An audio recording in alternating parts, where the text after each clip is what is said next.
Halo, selamat pagi. Good morning, everyone. How are you today? Okay, I hope all of you are still in a good condition. Please keep your health.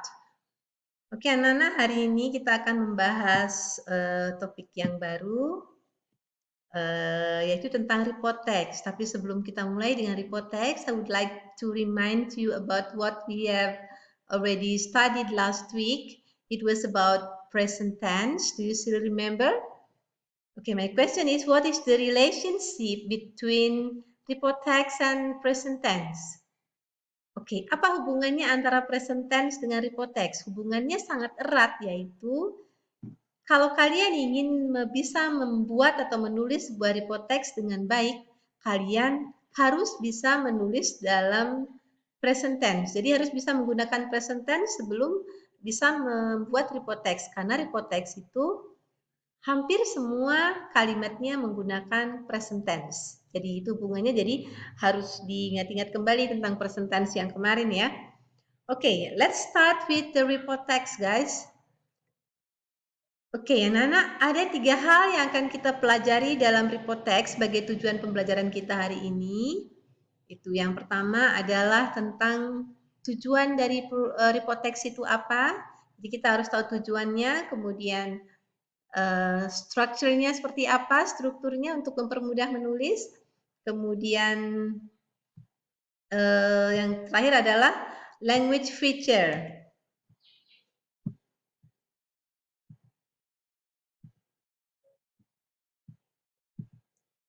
Okay, the language feature. Okay, let us start from the first one, the purpose. So what is the purpose of report text? Jadi the purpose of report text is to describe things in general or to describe things the way they are. Maksudnya apa ya di sini ya? Mendeskripsikan sesuatu secara umum. Jadi report text itu akan menceritakan sesuatu atau benda, mau itu manusia, mau binatang, mau tumbuhan, tetapi dilihat secara umum. Atau bisa juga disebut sebagai menceritakan sesuatu itu apa adanya. Kalau gajah, gajah apa adanya. Kalau mawar, mawar apa adanya. Kalau mau laptop, laptop apa adanya. Itu tidak dimodifikasi lagi. Seperti apa yang memang ada di dunia ini, seperti itulah diceritakan, itulah report text. Kemudian strukturnya, there are two things in the structure. The first one is called general classification, and then the second one is called description.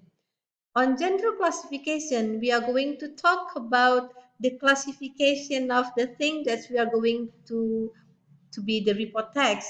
For example, if you want to talk about bird, so we must classify the bird first into its classification. For example, birds belong to Aves or something. And then the second one is description. In description, we are going to find the detail of the things that we describe. Jadi deskripsi ini, di sini kita akan menceritakan tentang detail-detailnya. Misalnya fisiknya bagaimana, cara hidupnya seperti apa, kemudian makanannya apa, cara berkembang biaknya seperti apa. Setiap teks itu mungkin isinya tidak akan sama, tergantung dari apa yang memang penting kalian ingin deskripsikan di situ. Tidak akan semua sama. Oke, kita lanjutkan dengan language feature. Language feature itu yang pertama itu ciri kebahasaan ya. Yang pertama adalah talking about general thing. Tadi kita sudah sebutkan di sebelumnya. Report text talks about general thing. And then the second one using present tense, menggunakan tensesnya present tense. Kemudian this is the third one, this is very important, written based on fact. Jadi ditulis berdasarkan fakta. Report itu tidak bisa dikarang. Jadi kalau sebelum membuat report kita harus mengadakan seperti observasi kecil, observasi ringan untuk mencari data-data agar report yang kita buat itu benar-benar bisa dipertanggungjawabkan, tidak salah. Jadi datanya harus akurat. To written based on fact. Beda dengan recount text yang berdasarkan pengalaman. Jadi kita bisa karang-karang dikit, tambah-tambahkan sedikit, toh orang lain nggak tahu. Tapi report text tidak. Jadi report text itu benar-benar ilmiah, harus berdasarkan sebuah penelitian ringan lah. Oke, anak-anak, let's go. Kita lanjutkan ya.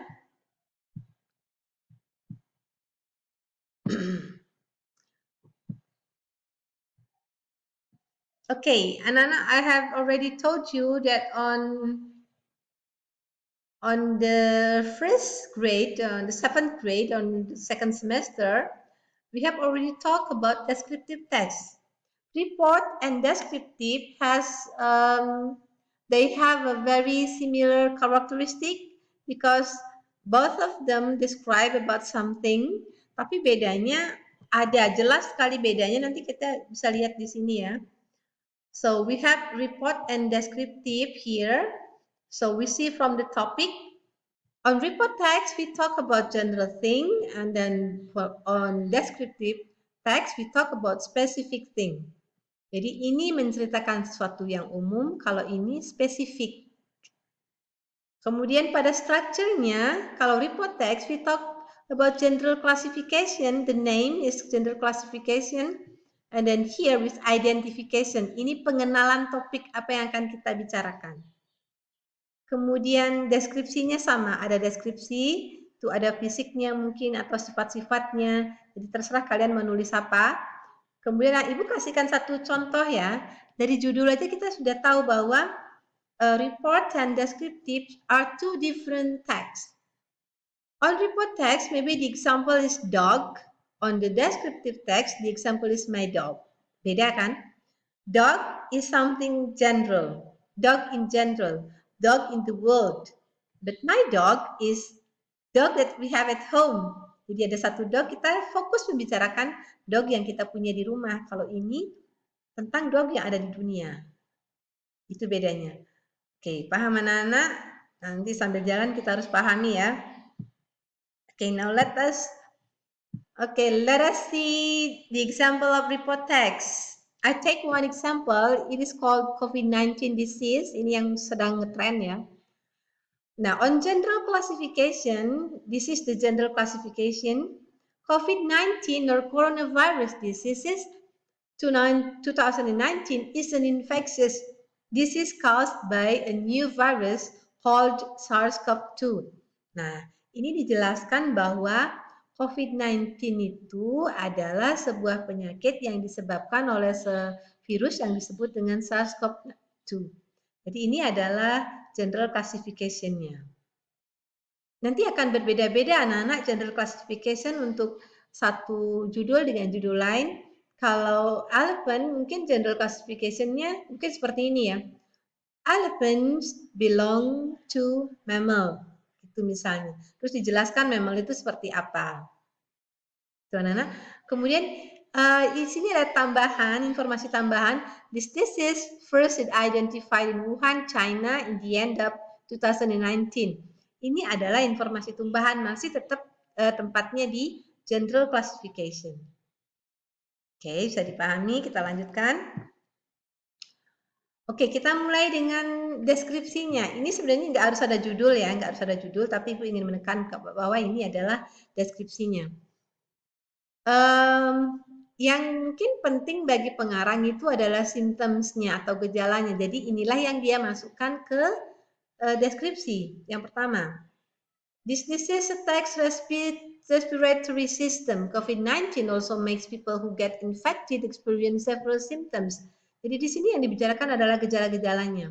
Ada fever, ada dry cough, ada tiredness, ada sakit tenggorokan, diare, kemudian sakit kepala, atau kehilangan rasa, tidak bisa merasakan makanan mungkin. Jadi banyak yang kena itu tidak bisa, apakah manis, apa pahit, tidak tahu mereka. Jadi kalian juga hati-hati nanti kalau di rumah mau ngejain masakan ibu, kok hambar bu, nanti malah kalian dikira sakit lagi. Jadi hati-hati ya.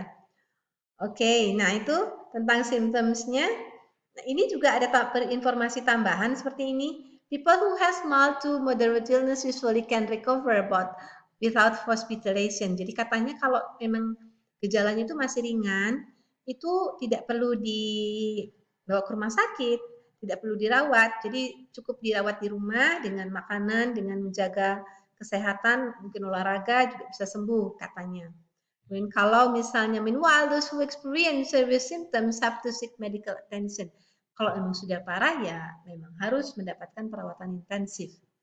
Oke, kita lihat selanjutnya deskripsi apa lagi? Oke, description of the way of preventing. Yang perlu mungkin bagi pengarang itu adalah cara pencegahan. Pencegahan. Jadi di sini diberikan cara-cara mencegah. In fact, it is easy to prevent ourselves from coronavirus. The virus spreads through the droplets when infected people sneeze or cough. Therefore, WHO gives the way to prevent infection such as washing hands regularly, cuci tangan, pakai sabun, pakai air, avoiding touching face, menghindari menyentuh muka kalau habis melakukan kontak dengan orang lain atau benda-benda di luar sebelum dicuci maksudnya ya. Nah, itu cara-cara yang diberikan untuk mencegah diri kita dari coronavirus. Nah, itu anak-anak, itu adalah contoh sebuah report teks tentang COVID-19. Ini adalah contoh saja. Kalian bisa mencari banyak sekali topik atau judul-judul yang bisa dijadikan sebuah report teks dengan catatan kalian harus mencari informasi detail tentang apa yang ingin kalian ceritakan. Oke. Report teks sudah selesai. Semoga bisa dipahami anak-anak. Jadi sebelum kalian menulis report teks, cari topiknya dulu, kemudian kembangkan dulu dalam pikiran atau orek-oreknya apa yang akan kalian ingin ceritakan biar tidak tumpang tindih. Apakah fisiknya dulu, cara hidupnya, cara perkembangbiakannya, atau apapun itu harus dipikirkan dengan baik. Okay, anak-anak, I think that is enough of my explanation about report text. I hope you can understand. If you have any question, as usual, you can text me on our WA group or it is better on forum in our Google Classroom. Jadi di situ kita bahas lagi. Hari ini kita juga akan berdiskusi di Google Classroom. Jadi after watching this video, please get into our class. Kita akan diskusi di sana kalau ada kesulitan-kesulitan. Jadi kita akan diskusikan bareng-bareng di situ. Oke, anak-anak, thank you for watching. Good morning and have a nice day. Stay healthy. Thank you.